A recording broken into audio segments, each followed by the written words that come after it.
Gas সংকট আর বিদ্যুৎ বিপর্যয় দুই সংকটই যেন এখন সরাসরি প্রভাব ফেলছে সাধারণ মানুষের জীবনযাত্রায়। উৎপাদন থেকে শুরু করে পরিবহন ও সরবরাহ সবখানেই বাড়ছে খরচ। এর প্রভাব পড়ছে নিত্যপণ্যের বাজারে। কিছু সবজির দামে স্বস্তি থাকলেও চাল, ডাল, মাছ, মাংস ও প্যাকেটজাত পণ্যের বাজারে চড়া দাম। হাতে বাজারের ব্যাগ, কিন্তু তালিকা মিলিয়ে পণ্য কেনার আগেই হিসাব মেলাতে হিমশিম ক্রেতা। চালের বাজারে এখনও স্বস্তি ফেরেনি। সপ্তাহের ব্যবধানে পোলাওয়ের চালের দাম কেজিতে 230 টাকা পর্যন্ত। তাহলে আপনার 210-15 টাকা কিনা পড়ে, 15 টাকা 12 টাকা কিনা পড়ে, 20 টাকা পড়ে, 20 টাকা ব্যস্ত হয়। চলাচল একবারে আমদানি একবারে কম। তবে সবজির বাজারে রয়েছে কিছুটা স্বস্তি।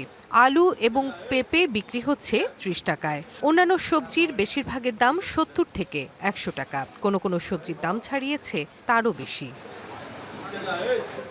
গ্যাস সংকটের প্রভাব পড়েছে আটা, ময়দার দামে। বেড়েছে প্যাকেটজাত বিভিন্ন পণ্যের দাম। বাড়তি দামে বিক্রি হচ্ছে মসুর ডাল। পাইকারিতে যে মসুর ডাল মিলত 140 টাকা কেজিতে, এখন তা বিক্রি হচ্ছে 160 টাকায়। সবচেয়ে বেশি সংকট চিনির বাজারে। অনেক দোকানেই মিলছে না পণ্যটি।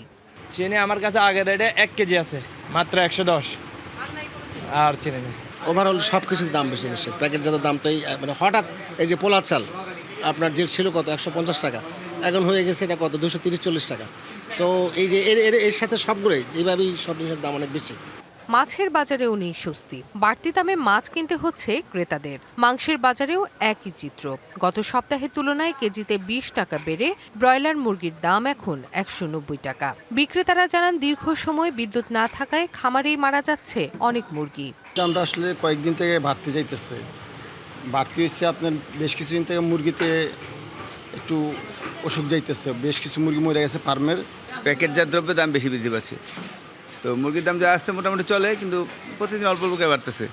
বাজার নিয়ন্ত্রণ এবং গ্যাস বিদ্যুৎ সংকটের স্থায়ী সমাধান চান ক্রেতা বিক্রেতা উভয়ই।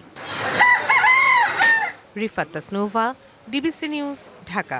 নগদ নিয়ে এলো হার না মানা হার অফার।